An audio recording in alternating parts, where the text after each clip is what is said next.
I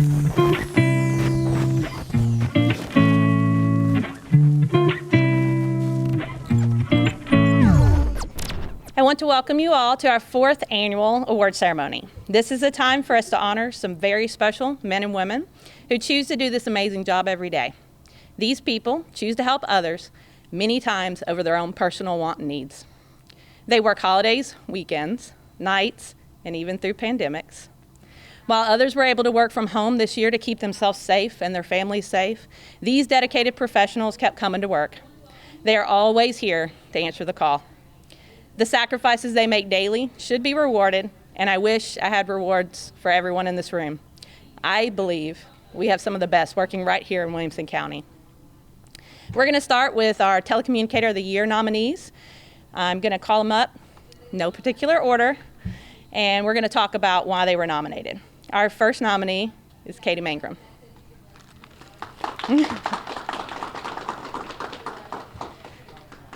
Telecommunicator Mangrum always comes into work with a smile on her face and exhibits a positive attitude. She's a calm demeanor, is polite, and exemplifies the characteristics of a team player. Although her training was delayed due to the needs of the center, she has demonstrated her desire to learn and continue to grow within her position. Telecommunicator Mangrum achieved the goal of becoming fully trained on all disciplines earlier this year. She has volunteered to work over numerous times to ensure trainees have the ability to continue training and prevent coworkers from coming in on days off.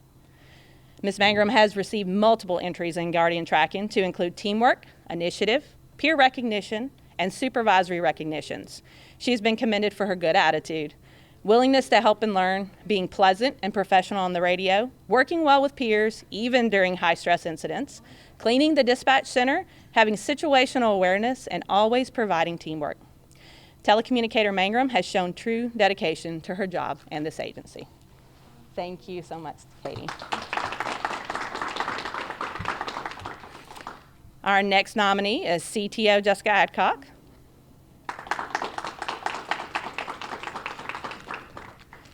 CTO Adcock is always on time for work and rarely calls out. She comes in every day with a positive attitude. CTO Adcock is also a valued member of our telecommunicator emergency response team. This team is designed to provide support and communications during or after disasters or events. CTO Adcock is always on the ready to assist with this effort. Earlier this year, before the pandemic, she volunteered to give a TERT presentation to the Spring Hill Fire, highlighting the abilities of the team to assist responders in the field. Recently, she earned a recognition from Supervisor Kathleen Watkins from Brentwood regarding a call involving a 7-month-old. She commended her on how quickly she recognized the need to begin CPR, stating she was amazing. I agree. She has multiple entries in Guardian tracking for outstanding performance. She has been commended for her dispatch skills, cleaning the center, coming in early, going the extra mile, and being a testament to her role as telecommunicator and the 911 profession as a whole. Thank you. Thank you, Jesse. All right. Our last nominee for Telecommunicator of the Year is CTO Christopher Burst.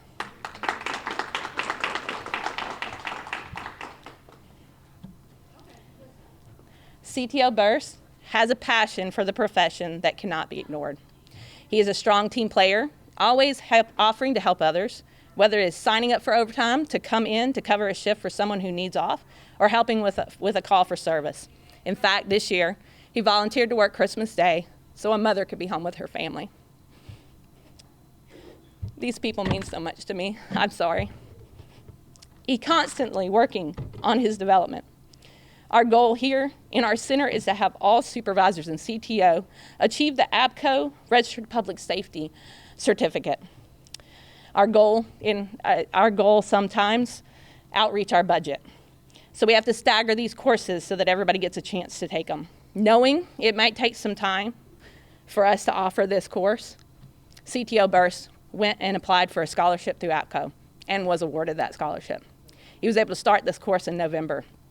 CTO Burst is also an active member of our TERT and procedure committees. Using the knowledge he has gained from these committees and training, he created and presented a portable and mobile radio to all of our telecommunicators and our supervisors this year in our in-service. CTO Burst is also one of the few team members who have been selected and trusted as an OIC in the absence of supervision.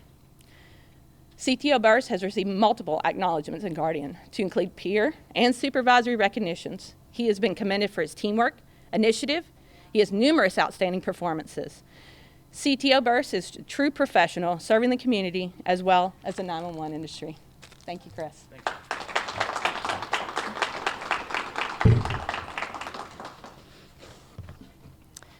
Don't sit down, Chris. You got Telecommunicator of the Year. Thank you, Chris, for everything you did for us. Thank you. Thank you.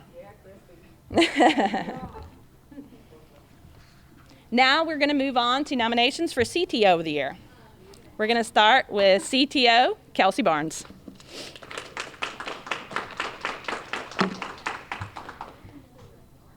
CTO Barnes continuously demonstrates her ability to teach and mentor trainees.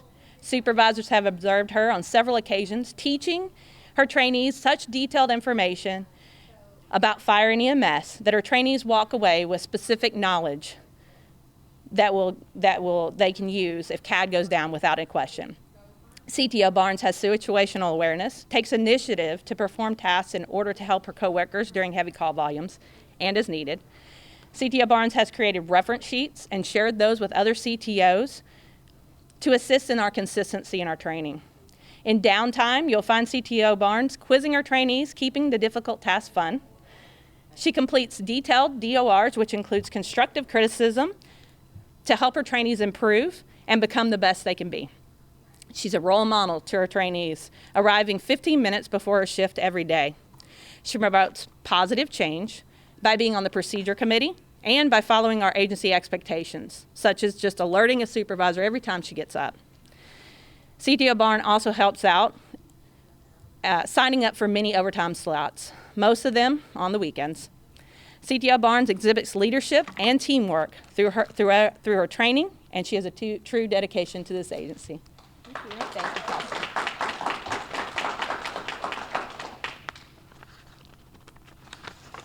Our next CTO nominee, you've already seen her once, Jessica Adcock.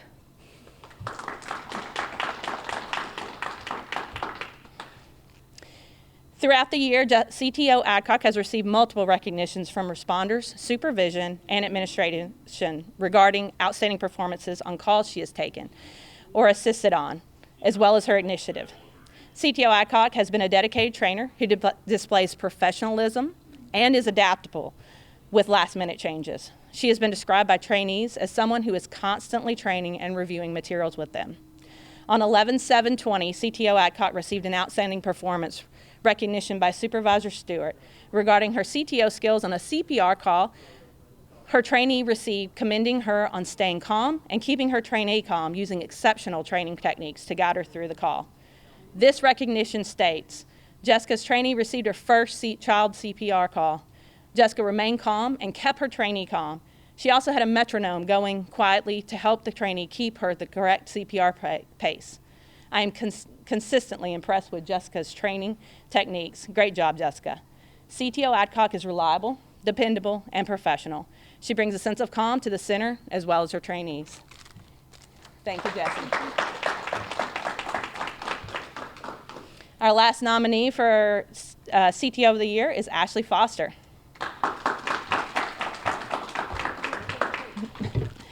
CTO Foster has performed exceptionally well, not only training her peers and new hires, but also earning her complete training for every channel while doing that.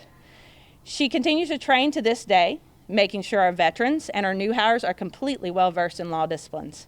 She is knowledgeable about the workings of the law channels and points our staff in the right direction. CTO Foster is also a valued member of our TERT and CARES committee.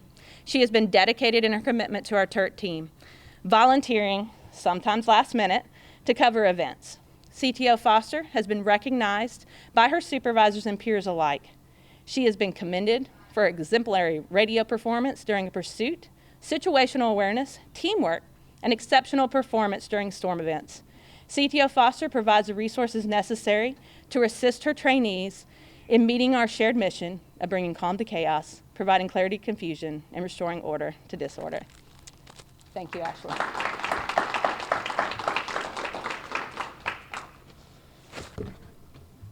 The CTO of the year is Kelsey Barnes. Thank you, Kelsey. I'm looking for Miss Jill. Next, we're going to move on to Leadership of the Year nominations. I'm going to start with Miss Tanya Harmon.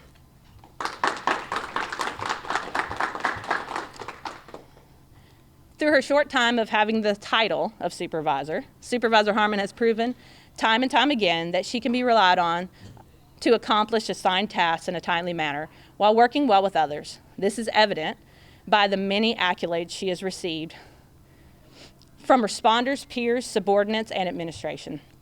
Supervisor Harmon chairs the Cares Committee and takes an active leadership role in Search Committee. In February of this year, CTO Harmon received a peer recognition from one of her shift, thanking her for being the voice of night shift as a whole, taking compliments, comments, concerns, arguments, praises, and issues from every person.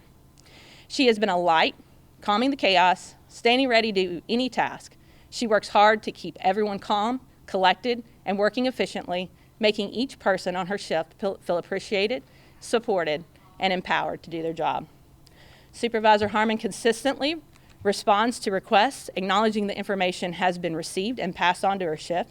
She has been commended for taking initiative to help not only her shift, but any others when she sees the opportunity. Thank you, Tanya. Thank you.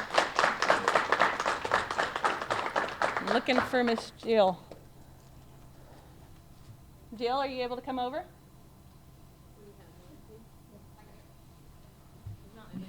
Sorry, 911 does not stop for awards.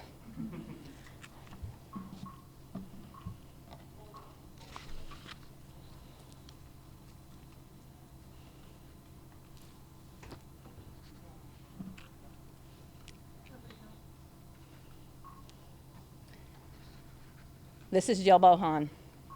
With 2020 being a year of testing leadership ability, our next supervisor faced adversity but stood strong in the face of it. In 2020, Jill has been a steady hand for our center and her shift specifically. She is observant to her team members and individual capabilities and deficiencies. She strives for her team to reflect a professional atmosphere and is quick to step in if any unprofessional conduct starts. All she has to do is say the word "hey," and people understand what she is saying without saying it. She works with others to ensure shifts are covered if someone wants to take the day off or has an opportunity to attend or even teach a class. Jill also gets to know each of her team members on a personal level and also their family members. She celebrates birthdays on her shift by baking them a cake, which are amazing, throwing impromptu parties during work, and she notices body language of our telecommunicators and always tries to encourage them if they are having a day off. In March of this year, Jill went through the most difficult and painful experience imaginable. She lost her husband after his battle with cancer. Jill has always been an encourager, but now she needed the encouragement from her team, and they stepped up. Several individuals on days and nights pitched in to help her with whatever she needed, whether it was cooking, moving appliances, or just being there for her. After a short time away, Jill was back leading her team. Though 2020 has had its challenges, Jill Bohan continued to serve our center just like she has for over 32 years. Thank you, Jill.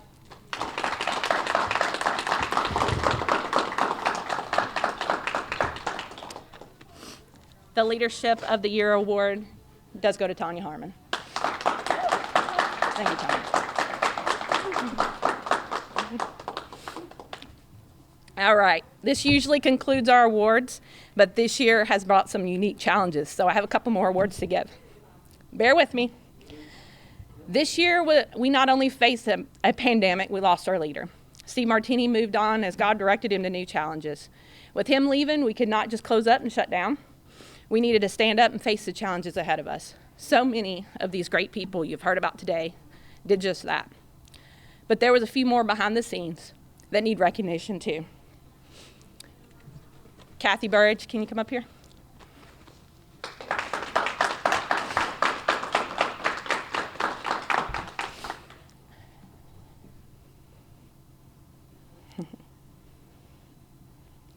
I'm going to start with Kathy Burge. Kathy's title is Database Specialist.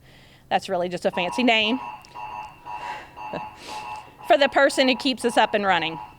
Kathy is truly one of the smartest people I know.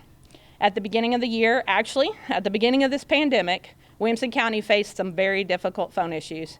Kathy worked countless hours with our IT department, mitigating those issues. Most nights, when everyone else went home, you would see her sitting in our EOC with her laptop and her phone, working away.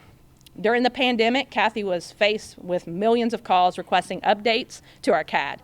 She received calls from responders asking for response changes and internal partners asking for help, including myself.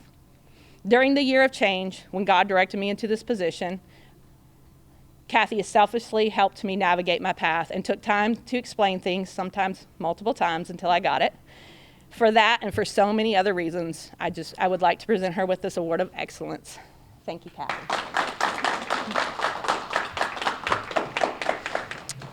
Jennifer, can you come up here?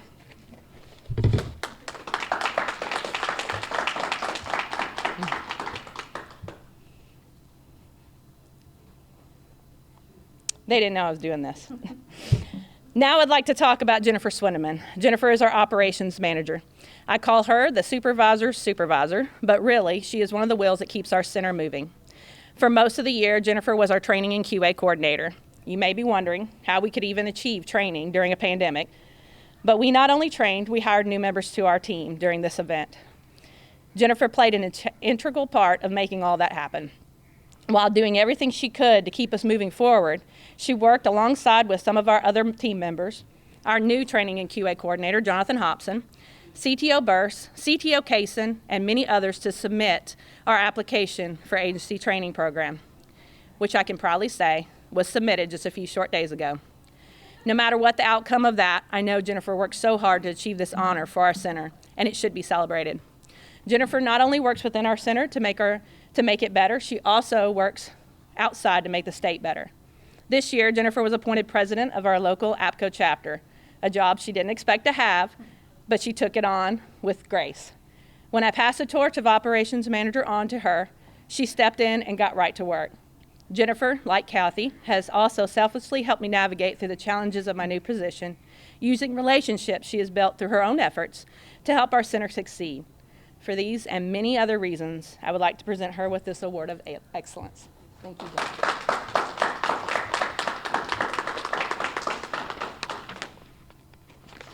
Okay, we made it to the end. I want to thank not only those who are mentioned here today, but our whole team of telecommunicators here at Williamson for all the hard work you have done this year to keep our citizens and responders safe. This does conclude our ceremony. I want to thank all of you who took the time out of your days to celebrate with us. Thank you.